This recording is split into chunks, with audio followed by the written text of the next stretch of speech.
काफ़ी महत्वपूर्ण है महाराष्ट्र के दृष्टिकोण से। उस विरासत को अभी भी संभाल कर महाराष्ट्र ने रखा है और संतों के कीर्तन के साथ साथ उनकी गाथाओं, ईश्वर की विरासत को लेकर चलने वाला यह माध्यम आज भी हमारे गांव में, महाराष्ट्र के गांव में विद्यमान है, जिसे बड़े हर्षोल्लास के साथ मनाया जा रहा है।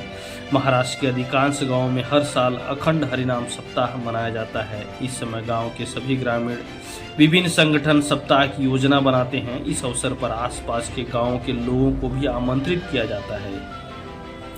इससे ग्राम क्षेत्र के सभी लालकारी, मलकारी, भक्त भजनी मंडल एक साथ आकर इस सप्ताह को मनाते हैं। जैसे जैसे समय बीतता जाता है वैसे वैसे सप्ताह की प्रकृति भी बदल दी जाती है।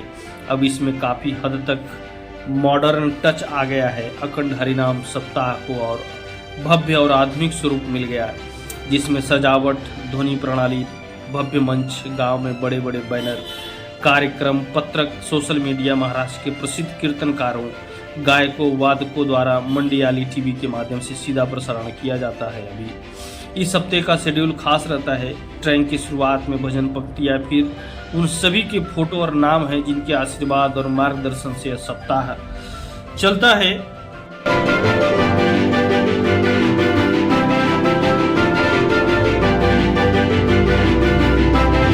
एक बार फिर आप सभी का स्वागत है। अखंड हरिनाम सप्ताह जो महाराष्ट्र में काफ़ी हर्षोल्लास से इसको मनाया जाता है, यह एक पूजा का रूप है। अखंड हरिनाम सप्ताह वारकरी सांप्रदायिक धार्मिक सामूहिक पूजा का एक रूप है, जिसे हम विस्तार पूर्वक जानेंगे। इस सप्ताह को, अखंड हरिनाम के सप्ताह को, जो महाराष्ट्र में विशेष करके मनाया जाता है। वारकरी संप्रदाय में अखंड हरिनाम सप्ताह का बहुत महत्व है। इसमें 7 दिनों तक विभिन्न प्रकार के संत वाग्मय का अध्ययन करने वाले हरिभक्त परायण महाराज से लेकर संत ज्ञानेश्वर से लेकर संत तुकाराम तक विभिन्न संतों द्वारा रचित अभंग पर दार्शनिक चिंतन प्रस्तुत किया जाता है, जिससे मनुष्य जन्म में भगवान का नाम विस्तृत होता है। प्रातःकाल ककड़ी आरती, इसके बाद ज्ञानेश्वरी या गाथा का सांप्रदायिक पाठ किया जाता है। दोपहर को प्रवचन होता है, शाम को हरिपाठ और रात को हरि जागरण यानी कीर्तन किया जाता है। ऐसी ही एक सामान्य हरिनाम सप्ताह की दिनचर्या है। महाराष्ट्र में सैकड़ों वर्षों से चली आ रही अखंड हरिनाम सप्ताह की परंपरा आज भी जारी है। इस 7 दिवसीय नाम सप्ताह को करने की परंपरा महाराष्ट्र सहित कई राज्यों में राम जन्म यानी रामनवमी, हनुमान जन्मोत्सव, नागपंचमी, कृष्ण जन्म यानी कृष्णाष्टमी और गोपाल काला दिवाली के बाद जो बड़े पैमाने पर की जाती है। महाराष्ट्र में अधिकांश अखंड नाम सप्ताह पंढरपुर, आळंदी, देहू जैसे जगहों पर आयोजित किए जाते हैं। साथ ही गांव-गांव में अखंड हरिनाम भी किया जा सकता है। इस दौरान सुबह 5 बजे काकड़ आरती, सुबह 10 बजे संत तुकाराम गाथा, भजन, गूथे, भगवत गीता, ज्ञानेश्वरी पारायण, मंचेरी का पाठ किया जाता है। सुपारी भजन, दोपहर का प्रवचन, शाम को हरिपाठ और शाम को 7 से 9 या 9 से 11 बजे तक कीर्तन इस अवसर पर होता है। इस अवसर पर भगवत धर्म का पालन करने वाले श्रद्धालु बड़ी संख्या में उपस्थित होते हैं। अंतिम दिन ग्रंथ पालकी जुलूस निकाला जाता है। इस समय विभिन्न लोग ताल मृदुला की धुन पर नृत्य भी करते हैं, जबकि महिला भक्त गुब्बारों से लेकर त्यौहार मनाती हैं। सुबह या शाम को काली कीर्तन किया जाता है। इस समय भगवान कृष्ण की विभिन्न लीलाओं का वर्णन किया जाता है और दही का प्रसाद वितरित किया जा सकता है। हरिनाम कीर्तन कल्परूपी भगवान नाम अनंत माधुर्य, ऐश्वर्य और सुख की खान है।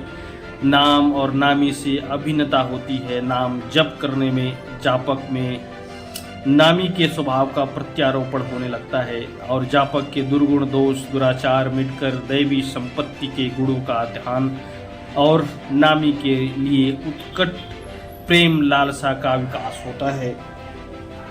हरिनाम के लोग काफ़ी दयावान होते हैं और दूसरों की मदद करने के लिए हमेशा तत्पर रहते हैं। ये दूसरों की बातों को बहुत जल्दी अपने दिल पर लगा लेते हैं, लेकिन वही दूसरी ओर इसमें क्षमा करने का अधिक गुण होता है।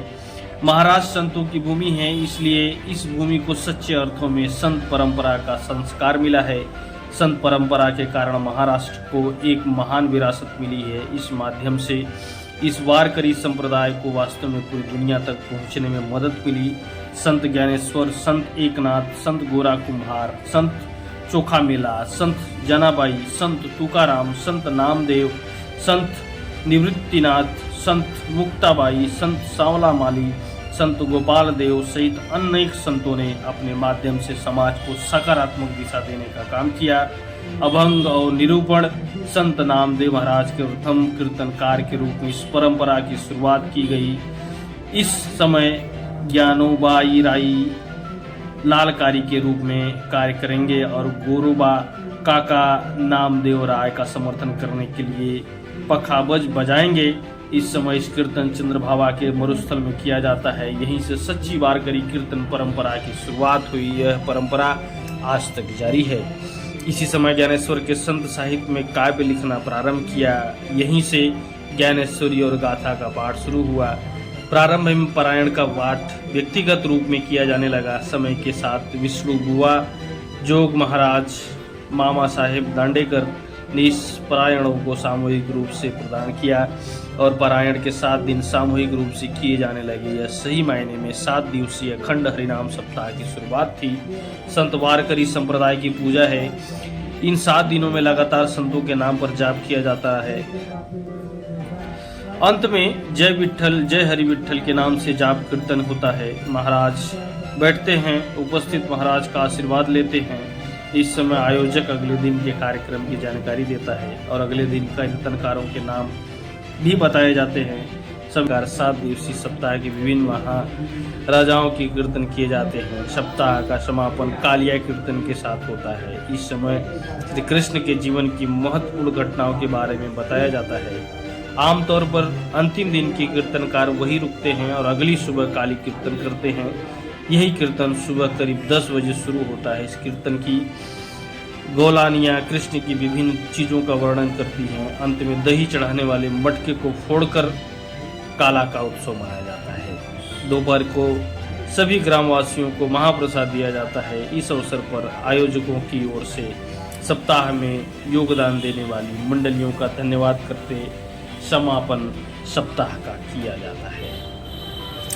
तो ये रही पूरी की पूरी विशेषता, पूरी की पूरी कथा जो अखंड हरिनाम सप्ताह से पूरे महाराष्ट्र भर में बड़े हर्षोल्लास से मनाई जाती है। और यह दिनचर्या लगातार 7 दिनों तक उन संतों के गीतों को, भगवान की गाथाओं को, उनकी विरासत को लेकर चलती है और यह हमेशा चलती रहेगी। हालांकि इसको भले ही आज आधुनिकीकरण कर दिया गया है, लेकिन रूप वही है, संस्कार वही है और विरासत वही है। मिलते हैं एक नई वीडियो में।